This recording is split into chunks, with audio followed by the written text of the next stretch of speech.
Bonjour à toutes et à tous et bienvenue dans cette nouvelle vidéo consacrée à la version japonaise de Final Fantasy Brave Exvius.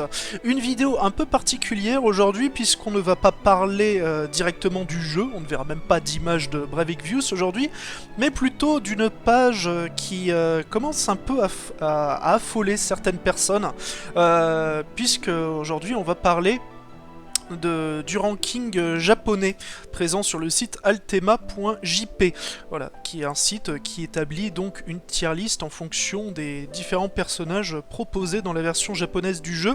Et c'est un ranking qui a subi depuis hier beaucoup de modifications, qui a vu certains personnages nettement monter dans la tier list, d'autres personnages qui descendent très largement, et les gens n'ont pas forcément tendance à comprendre pourquoi tel perso qui était plus haut avant est tombé dans les méandres. Je vais essayer de vous expliquer plus ou moins ce qu'il en est, pourquoi tel perso est à telle place. Je vais pas non plus faire la liste complète de chaque personnage un par un pour parler de ses forces et de ses faiblesses, mais je vais essayer de faire ça dans sa globalité. Donc désolé par avance parce que ça ne va pas beaucoup bouger, hein. Je vais juste dérouler de temps en temps la liste pour montrer un petit peu voilà, quel perso est en quelle position. Mais avant même de parler précisément des différents personnages et de leur place dans cette tier list, il faut que j'établisse quelques petites choses qui seront très importantes pour que vous compreniez pourquoi les persos sont à telle ou telle position. Donc déjà, des choses fondamentales dans Brave Exvius et dans n'importe quel jeu, la méta d'un jeu, donc c'est-à-dire la manière d'être joué, la puissance globale des personnages, etc., se définit selon plusieurs critères, pas seulement la puissance brute d'un perso. Ça peut être aussi défini par les équipements que l'on obtient et que chacun des personnages peuvent porter. Ça se définit également par différentes mécaniques de gameplay et aussi par les boss qu'on va devoir affronter. C'est tout ça mis ensemble qui permet d'évaluer l'intérêt d'un personnage à un instant T. Et là, à l'heure actuelle, sur la version japonaise de Brave Exvius, il y a plusieurs facteurs qui entrent en ligne de compte. Déjà, première chose, c'est que la plupart des gros combats sont nettement plus orientés pour être faits avec des attaquants physiques, pas avec des attaquants magiques. C'est pour ça que d'entrée de jeu, vous verrez plus de gros personnages physiques en haut de la tier list plutôt que des mages. Deuxième chose, il y a beaucoup de combats qui nécessitent d'avoir des éléments bien précis. Faire des dégâts de feu, des dégâts d'eau, des dégâts de lumière. Donc là encore, des personnages capables de produire ce type d'éléments ou bien des personnages capables de se protéger contre ce type d'éléments seront également très appréciés dans la méta actuelle. Ensuite, de la même manière, l'évolution de l'équipement. Là, en ce moment, les équipements les plus intéressants pour augmenter la puissance d'attaque d'un personnage, c'est des épées larges et des katanas. Donc forcément, les persos qui sont capables d'en porter bénéficient largement plus que les autres d'une forte montée de puissance. De la même manière, pour ce qui est des attaques des différents persos, à l'heure actuelle, ce qui est le plus prisé, c'est les dégâts en multi-hit. Le fait d'enchaîner plein d'attaques d'affilée, de pouvoir provoquer des chaînes et des éléments de chaîne, c'est ce qui permettra d'avoir les plus gros multiplicateurs et de faire le plus mal possible.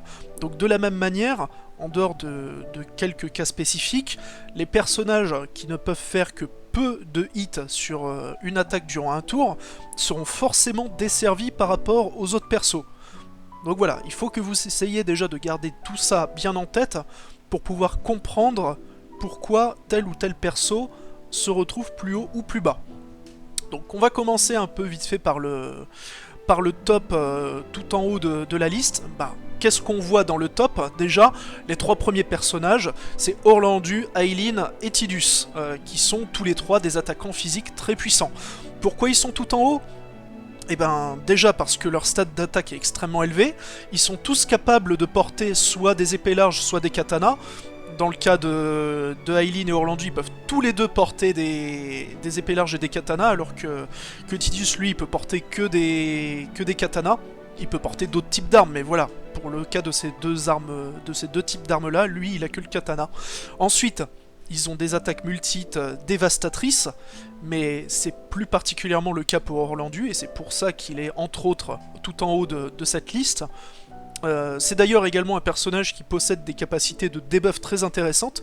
Il peut casser de 40% l'attaque physique et magique d'une cible, et à l'heure actuelle aussi les boss les plus difficiles que l'on affronte ont une puissance d'attaque absolument monstrueuse qui nécessite obligatoirement d'être débuffé, au minimum avec un full break, et pour avoir encore plus de chances de les vaincre, un personnage comme Orlandu est d'autant plus appréciable. C'est pour ça, entre autres, qu'il est en haut de la liste. Autre chose, c'est qu'actuellement, il y a peu d'adversaires que l'on rencontre qui sont résistants à la lumière. Et Orlandu, il débuffe la lumière. Et idéalement, si on l'équipe de l'épée Excalibur, la récompense de confiance de Cécile, eh ben, il bénéficiera encore plus de puissance d'attaque pour ses différentes capacités, et vu qu'il y a quasiment aucun ennemi qui lui opposera de résistance, et ben c'est forcément un gros rouleau compresseur. Et c'est un peu le cas aussi de Aileen, qui elle est basée sur des dégâts de terre, et pour l'instant il n'y a pas vraiment d'ennemis résistants à la terre. Dans le cas de Tidus, lui il fait des attaques d'eau, il y a certains ennemis qui sont résistants à l'eau, mais à l'inverse il y a aussi des boss qui produiront des attaques d'eau. Et le truc avec Tidus, c'est qu'il a une de ses capacités qui permet de faire bénéficier à l'ensemble de l'équipe d'une résistance de plus 100% à l'eau, donc en gros une immunité complète, ce qui le rend vraiment très appréciable pour des combats comme contre Dark Ifrit et Dark Sirène. Voilà entre autres pourquoi ces personnages-là sont en haut de la liste. Donc ensuite, si on descend un petit peu, l'un des personnages aussi très appréciés en ce moment, c'est Riku. Bon alors je suis désolé de la traduction qui est toute pourrie, j'ai utilisé le vieil outil Google Trad pour cette page qui est de base en japonais. Vous m'en excuserez. Donc Riku, elle, c'est un personnage vraiment exceptionnel en support parce que elle peut balancer Auréole sur tous les membres de l'équipe grâce à sa limit break, donc ça permet de ressusciter automatiquement en cas de mort avec 80% de ses points de vie. Elle a une capacité pour mitiger les dégâts de 30% et résister de plus de 40% à tous les éléments. Elle a également une AOE de full résurrection. Voilà, rien qu'avec ses capacités, elle sera ultra utile dans tout un tas de situations. Justement, pour mieux tanker les attaques des gros boss, pour résister aux éléments, parce que comme on affronte plusieurs boss en même temps, dans le cas des trial boss, donc Dark Ifrit, Dark Sirène, ou bien encore Ultros et Choupon, bah c'est à chaque fois des boss qui utilisent plusieurs attaques élémentaires différentes. Donc avoir un perso qui augmente toutes les résistances élémentaires d'un coup, bah c'est très appréciable. Ensuite on a Firion, qui a débarqué comme ça dans la tier list, un peu de nulle part. Alors, une autre chose, du coup, qui est importante, c'est que désormais, dans la tier list de Altema.jp, les upgrades des personnages sont pris en compte. Les upgrades, je t'en ai déjà parlé dans plusieurs vidéos, c'est quelque chose qui est arrivé assez récemment dans le jeu, il y a moins d'un mois. Non, à peu près un mois, ouais. La première vague d'upgrade est arrivée il y a un mois, la nouvelle vague est arrivée il y a moins d'une semaine, et ça a pas mal changé la donne pour certains personnages, les rendant beaucoup plus intéressants qu'avant. Et dans le cas de personnages comme Firion, il en bénéficie très grandement. Déjà, la tier list aurait dû être modifiée depuis plus d'un mois sur Altema.jp, mais ils se sont un peu endormis sur leur laurier, et ça fait que depuis hier qu'ils ont enfin décidé de la mettre à jour en prenant en compte les upgrades.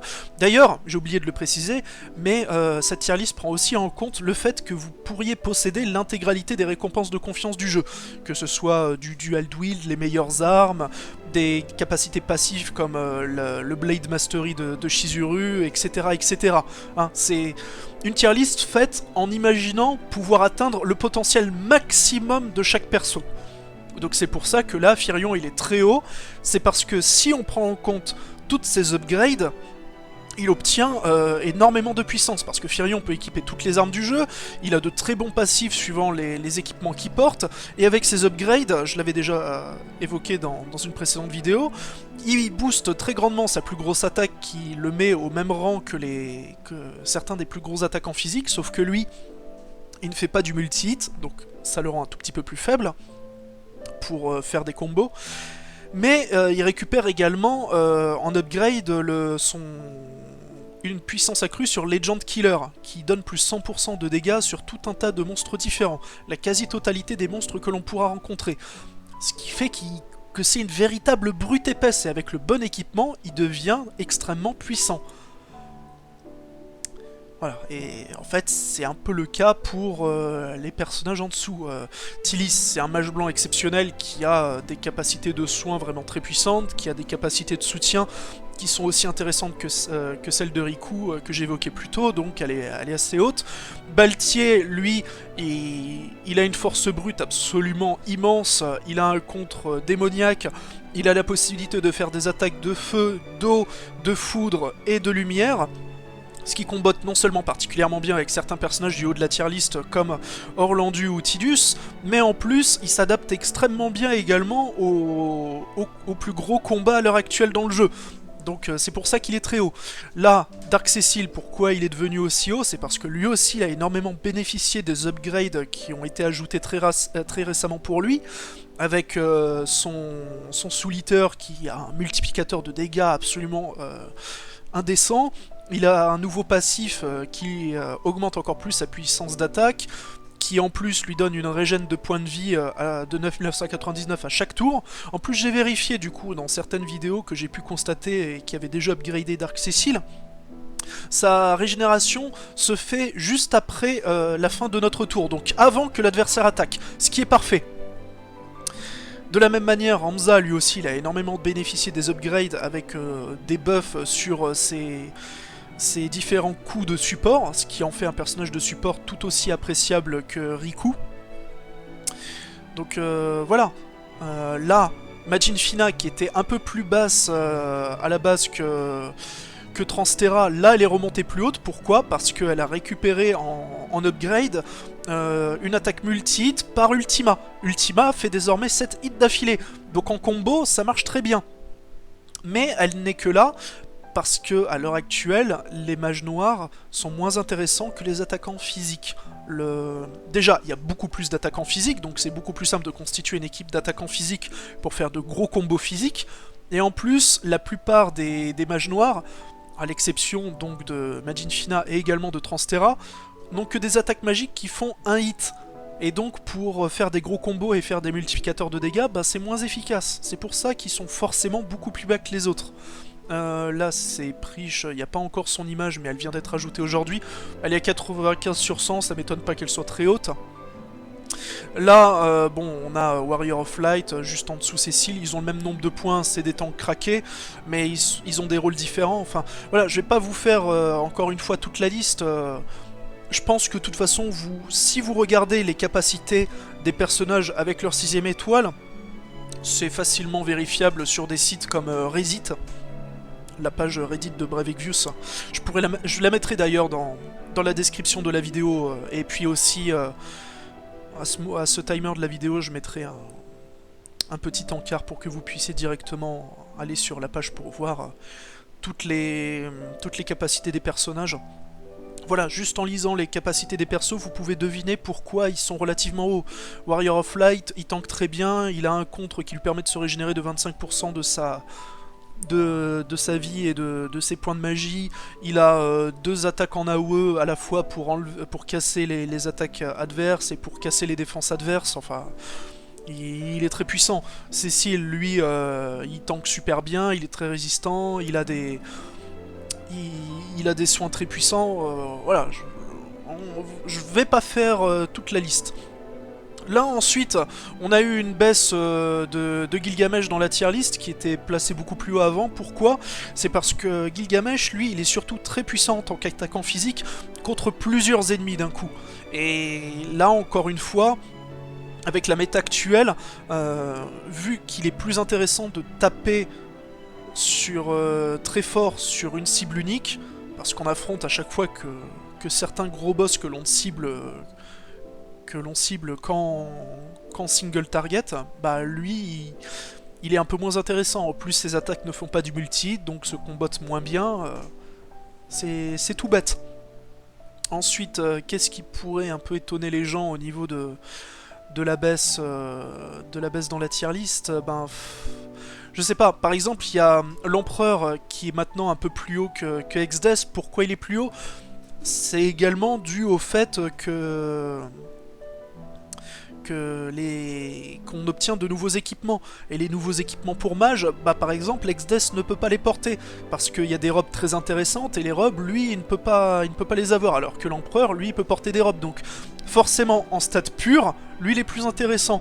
Ensuite, dans la méta actuelle, là encore, il est plus intéressant parce que le plus gros combat du jeu contre Ultros et Choupon, et ben Ultros est plus vulnérable aux attaques magiques qu'aux attaques physiques, même si on peut tout à fait le dégommer avec des attaques physiques, et en plus il est vulnérable au feu. Et l'Empereur, lui, sa plus grosse attaque c'est Flair. Flair c'est une magie avec un multiplicateur de 230% qui fait des dégâts de feu. Et il a magie W, donc il est plus intéressant pour ce combat-là. Et en plus c'est du single target Flair, donc dans le cas présent, ça sert davantage la méta actuelle du jeu. Ensuite, Seven est un peu remontée, parce qu'avec ses nouvelles upgrades, elle devient plus intéressante en PvP, notamment avec son AOE qui absorbe les MP, j'en ai parlé aussi dans la précédente vidéo. Du coup, Lunes, lui, il est descendu parce que au regard des autres attaquants physiques, il est devenu moins intéressant. Il a des stats bruts moins élevés, ses plus grosses attaques ne font pas de multi-hit. Forcément, il est desservi par rapport aux plus gros bourrins, c'est pour ça qu'il a baissé. Mais si vous voulez mon avis, lorsqu'il y aura la prochaine vague d'upgrade, je pense qu'il est en pole position pour en recevoir, et donc il pourrait nettement remonter dans la tier list à l'avenir. Donc ne vous en faites pas. Et donc ensuite, si on descend, forcément, Cloud of Darkness est tombée parce que, en tant qu'attaquant physique, elle est largement distancée par les plus gros bourrins. Et en tant que support, elle a des capacités intéressantes, mais comparée aux plus gros supports comme Tilis, Minfilia, ou bien encore Riku, elle est moins efficace. C'est tout simple. C'est pas parce qu'elle est devenue plus faible ou quoi que ce soit, c'est juste qu'il y a des persos plus forts qui l'ont remplacée, et qui surtout permettent d'apporter du support mieux ciblé pour les combats les plus ardus que vous avez à mener. Et donc voilà, en dessous, forcément, Exdes en apathie, il redescend parce que lui, sa plus grosse attaque c'est Météore. Comparé à Majin Fina ou Transterra, c'est moins intéressant. Il a des stats aussi moins élevés parce qu'il ne peut pas équiper drop, comme je l'ai dit. Donc il n'arrive pas à atteindre le haut de la tier list. Et encore une fois, il faut relativiser parce que j'ai dit qu'il y avait beaucoup d'attaquants physiques actuellement dans le jeu. Mais à côté de ça, il n'y a pas beaucoup de mages noirs. Si on compte le nombre de mages noirs total en 6 étoiles, je crois qu'on dépasse pas les 10. C'est pas beaucoup les 10, donc c'est facile du coup de se faire rapidement pousser vers le bas comparé aux autres mages noirs. Donc si on compte, on a Majin Fina, ça fait 1. Transtina 2.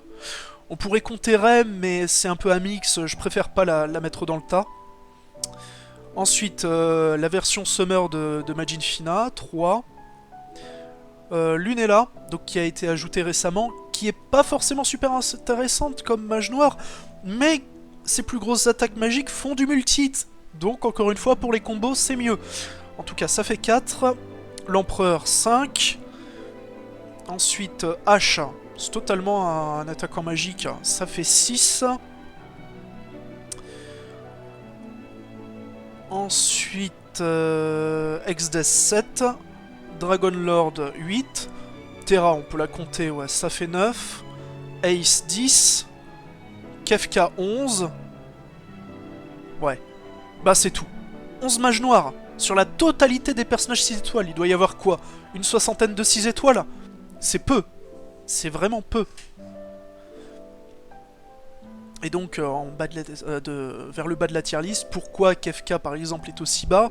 Eh bien parce que, je l'avais déjà expliqué quand j'avais parlé de son évolution 6 étoiles dans la vidéo associée sur Final Fantasy VI, c'est qu'il récupère des capacités sympas, mais c'est des capacités spéciales, c'est pas de la magie noire, donc il peut pas dual cast, donc il fera forcément moins de dégâts que tous les personnages qui ont magie W ou dual cast qui peuvent attaquer 2 fois d'affilée. C'est aussi simple que ça.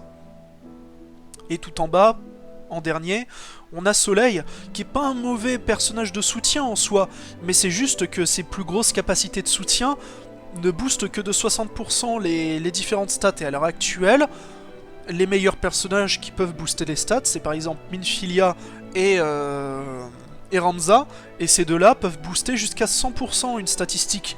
Donc elle est forcément dépassée. Et comme elle a pas des stats de fou dues à son statut de personnage support, elle est forcément placée plus bas que les autres. C'est finalement, si vous prenez la peine de réfléchir un peu aux différentes capacités des personnages, c'est quelque chose d'assez logique. Mais c'est normal que certaines personnes soient un peu inquiétées de voir le ranking changer comme ça, parce que là, vous n'avez en visuel que les personnages et pas tout le reste du jeu. Le fait de voir les combats contre les boss, les différents équipements, c'est...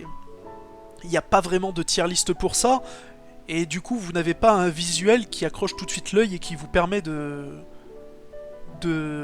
comprendre l'intégralité du jeu d'un seul coup. Donc c'est ça, c'est quand vous voyez cette tier list, si vous posez la question pourquoi un personnage est bas, c'est parce que vous n'avez pas forcément les cartes en main. Alors que je suis sûr que pour la plupart des gens qui me regardent, vous jouez de manière assidue sur la version globale, et je suis sûr que si demain il y a une nouvelle bannière qui sort, il vous faudra qu'un simple coup d'œil sur les capacités des personnages pour que vous puissiez inconsciemment les mettre dans une tier list, savoir s'ils sont plus ou moins intéressants. Et pour la version japonaise, c'est pareil. C'est juste parce que vous ne jouez certainement pas à la version japonaise que vous n'arrivez pas à comprendre toutes les données de la tier list. Mais en l'état actuel, ce que je peux vous dire, c'est que je suis globalement d'accord avec la tier list du jeu. Si je devais peut-être faire quelques petits changements, je serais tenté par exemple de mettre Fallen un peu plus haut, parce que il est à la fois tank et attaquant physique. D'ailleurs, il n'est pas défini en tant que tank sur la tier list d'Altema, alors qu'il peut faire un très bon tank de substitution.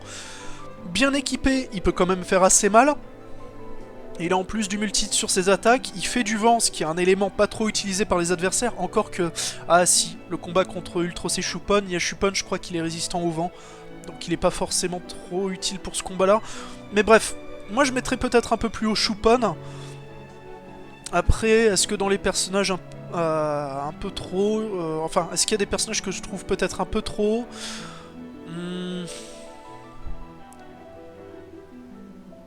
Personnellement, je dirais quand même que Dark Cecil pourrait être à la place de Firion. On pourrait inverser les deux en fait, parce que même si Firion il fait très mal, il manque de versatilité.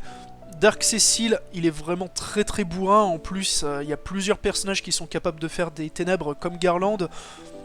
Je pense on peut faire des compos d'équipes dans lesquelles Dark Cecil est plus puissant.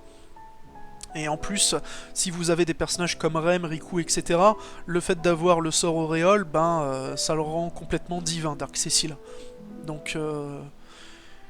Mais globalement, ouais, je suis d'accord avec la tier list. Et en l'état actuel des choses, il faut bien reconnaître que Orlandu, c'est le dieu et père de la version japonaise. Parce que sa plus grosse attaque fait énormément de hits, ça se combat très très bien avec d'autres Orlandus, c'est des dégâts monstrueux, il a des stats de fou, le fait qu'il puisse débuffer les adversaires, c'est ultra appréciable. Il a des capacités qui lui permettent en plus de se régénérer CMP, donc il est quasiment jamais à court, enfin voilà. Ayez un Orlandu, vous serez heureux pendant de très longs mois. Mais dans tous les cas, sachez bien que la version japonaise a énormément d'avance par rapport à la version globale, et que les personnages qui sortiront bientôt, par exemple Lunès de Final Fantasy III, restera très très haut dans la tier list pendant très très longtemps. quoi qu'il arrive, ce sont des personnages très viables. Et même des persos comme Kefka ou Exdes qui aujourd'hui vous semblent bas dans la tier list, ils seront quand même viables. Exdes, lui, au moment où il va avoir sa 6ème étoile, il sera absolument craqué au regard du reste de la méta du jeu. Et il le restera pendant très longtemps. Et Kefka, même s'il récupère sa 6ème étoile un peu tardivement et qu'il est dépassé par les autres machines noires, en soi, le personnage est pas mauvais et il peut être quand même utilisé. Je le rappelle que l'intégralité du contenu du jeu peut se faire avec des personnages maximum 5 étoiles. À partir du moment où vous avez suffisamment d'intelligence pour composer votre équipe, qu'elle a de bonnes synergies et que vous l'équipez correctement, vous pouvez passer tous les obstacles. Avoir des personnages en haut de la tier list, c'est juste du confort de jeu supplémentaire. En tout cas, j'espère que cette vidéo aura permis de répondre aux interrogations de certaines personnes. J'ai passé assez rapidement une bonne partie de la tier list, donc si vous avez des questions précises sur un personnage dont je n'ai pas parlé plus que ça, ben n'hésitez pas à poser vos questions dans les commentaires, j'y répondrai. Mais encore une fois, je vous invite à vous rendre sur les pages qui décrivent l'intégralité des sorts des personnages et de vous faire vraiment cette réflexion en quoi le personnage est craqué, bien regarder les compétences, voir les coups multi-hits, voir les buffs et les debuffs, etc. Et ça viendra naturellement. Vous arriverez à percevoir quel personnage est très fort. En attendant, je vous fais des bisous moustachus et je vous donne rendez-vous pour de prochaines vidéos qui devraient pas tarder à débarquer, vu que là sur la version japonaise il y a eu une grosse mise à jour avec le début de l'anniversaire des 1 an, l'arrivée de l'event Final Fantasy XI, je parlerai de tout ça dans de prochaines vidéos. D'ici là, portez-vous bien et bon jeu sur Final Fantasy Bravecus.